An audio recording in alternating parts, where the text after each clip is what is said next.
કે જ્યારે ખેડૂતના નામે કોઈ રાજકારણ કરે, ખેડૂતના નામે કોઈ પોલિટિકલ પાર્ટીઓ પોતે કોઈના ઈશારે જ્યારે નિવેદનો કરે ત્યારે દુઃખ બહુ થાય.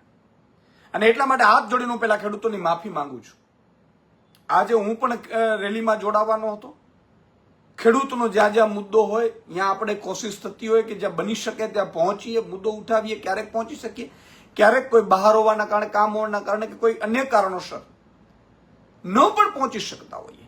પણ આ જયારે જેતપર ગામમાં ગયા અને લોકોએ ડિમાન્ડો કરી અને અમે નક્કી કર્યું અને મેં નિવેદન કર્યું કે હું પણ ખેડૂત આંદોલનમાં જોડાઈશ, માનનીય ગોપાલભાઈ પણ જોડાશે, બીજા આગેવાનો પણ જોડાશે. ને બીજી વાત કે આમ આદમી પાર્ટીના હજારો ખેડૂતો આજે આ રેલીમાં જોડાશે એ તો છે જ, એમાં કોઈ મત નથી. પણ હું નથી જોડાઈ શક્યું, એ બદલ હું ખેડૂતોનો માફી માંગુ છું. અને એટલા માટે નથી જોડાતો કે ખેડૂતનો મુદ્દો ભટકી ન જાય. આજે કેટલાક કોંગ્રેસના નેતાઓએ, ખબર નહીં રાહુલ ગાંધીએ કીધું હોય કે પછી ભાજપના મોટા નેતાઓએ કહ્યું હોય, એમને જે પણ હોય, અથવા તો કંપનીઓ વાળાએ કહ્યું હોય, જે કારણ હોઈ શકે એ જાણે ને ભગવાન જાણે. પણ રાહુલ ગાંધીને એવી શું પીડા થઈ કે ખેડૂતના મુદ્દે આમ આદમી પાર્ટીના જો આગેવાનો જોડાશે, અમે તો ખેડૂત તરીકે જોડાવાના હતા, અમારે કોઈ, અને એ અમારી ખેડૂત છે ને અમારી પીડા છે એટલા માટે જોડાવાના હતા. પણ એમને પીડા થઈ કે તૈયાર ભાણે આવી જશે. એટલે તૈયાર ભાણું કોણ? એમ શું છે? ખેડૂતો એકઠા થાય. આજે જેતપર ગામમાં, આજે મારે નથી કરવી પોલિટિક્સ, પણ મારે કેવું છે કે મોરબીમાં પંકજ રાણસેરિયા, આમ આદમી પાર્ટીના આગેવાન, છેલ્લા 8 દિવસથી એ સતત એક્ટિવ હતા. તો ત્યાં તમને નેતાઓને બોલાવ્યા હતા બધાને. તો તૈયાર ભાણા ઉપર તો તમે પહોંચતા હશો, પણ એનું કારણ નથી. હું તો એમ કહું છું, તમે પણ બધે જાજો. હું ખુલ્લું આમંત્રણ આપું છું. જ્યાં જ્યાં ખેડૂતના પ્રશ્નો હોય, માત્ર ખેડૂત આગેવાનો નહીં, માત્ર રાજકીય આગેવાનો, હું તો ભાજપના ધારાસભ્યો, સાંસદો, મંત્રી, મુખ્યમંત્રીને પણ કહું છું કે તમે પણ ખેડૂતોના મુદ્દે જાઓ, અવાજ ઉઠાવો. અને આવું જ હોવું જોઈએ. ત્યારે કેટલાક રાહુલ ગાંધીને શું ખબર નહીં પીડા થઈ, અથવા તો ભાજપના કેટલાક જો નેતાઓ સાથે કઈ સાંઠગાંઠ હશે કે ભાઈ આ લોકો નો આવવા જોઈએ, ઈશુદાન ગઢવી, ગોપાલ ઇટાલિયન, કેમ ભાઈ? છતાંય હું ફરીથી માફી માંગુ છું કે આ મુદ્દો ખેડૂતોનો ભટકે નહીં. રેલીને અમારું સમર્થન છે. અમારા આગેવાનો પણ રેલીમાં, જે કાર્યકરો છે એ પણ રેલીમાં પહોંચશે.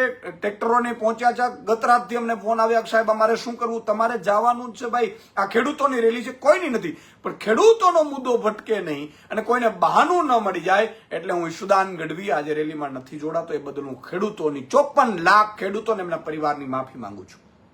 પણ તમારે હિંમત હારવાની નથી. તમારે એમ નથી કે એક રેલીમાં ઈશુદાનભાઈ નહીં જોડાય, ગોપાલભાઈ નહીં જોડાય, તમારા મુદ્દાઓ અટકી જશે. મુદ્દા તો ત્યારે પણ નહોતા અટકતા, કહી દઉં છું. જ્યારે પત્રકાર હતા ત્યારે પણ તમારા મુદ્દા નહોતા અટકવા દેતા. મહામંથનો પર પણ તમારા મુદ્દાઓ અટકવા નહોતા દેતા ને.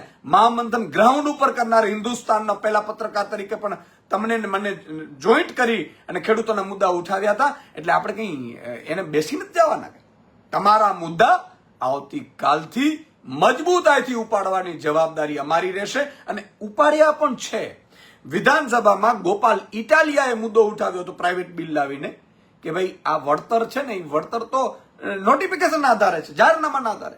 અને તમે કાનૂન લાવો છો એ 1885 નો ટેલિગ્રાફ એક્ટના પ્રમાણે કરો છો તમે. એ તો અંગ્રેજોનો હતો, અંગ્રેજોએ દબાવવાના હતા ત્યારે. તો બીજું કે પોલીસ ભાડે મળે છે એવો એક ખુલાસો ગોપાલ ઇટાલિયાએ કર્યો. તો તમારા ધારાસભ્યો ક્યાં ગયા હતા? અને હું તો એમ કહું છું, હજી જાગજો. અમને કોઈ દુઃખ નથી. તમે અમને કહ્યું, અમને સહેજ પણ દુઃખ નથી. અમે તો ખેડૂતના દીકરા છીએ, ખેડૂતો માટે છીએ. અને તમારો પણ ખૂબ ખૂબ આભાર કે તમે પણ ખેડૂતો માટે ફૂલની તો ફૂલની પાંખડી કામ કરો છો. અને કરતું રહેવું જોઈએ, કરતું જ રહેવું જોઈએ. અને હું તો ભાજપના નેતાઓને કહું છું, તમે પણ કરતા રહ્યો. સાહેબ, ખેડૂતોની વાત હતી, ખેડૂત આંદોલનની વાત હતી, ખેડૂત લોકો એકઠા થવાના હતા. તો એમાં પોલિટિકલ પાર્ટીઓ કઈ રીતે આવી ગઈ? ઈશુદાન ગઢવી પણ પ્રદેશ અધ્યક્ષ આમ આદમી પાર્ટી તરીકે નહોતા ગયા. જેતપરમાં મેં ત્યારે કીધું હતું ને, મારો ગોપાલભાઈનું ભાષણ સાંભળી લેજો, હેમંતભાઈનું ભાષણ સાંભળી લેજો. અમે કોઈ પોલિટિકલી વાત નથી કરી, નથી કરવાના. પણ ખેડૂતોને આશ્વાસન આપવા માટે મારે ફેસબુક લાઈવ થવું પડ્યું કે કોઈએ હિંમત હારવાની જરૂર નથી. અમે બેઠા છીએ સાહેબ તમારા અવાજ ઉઠાવવા માટે.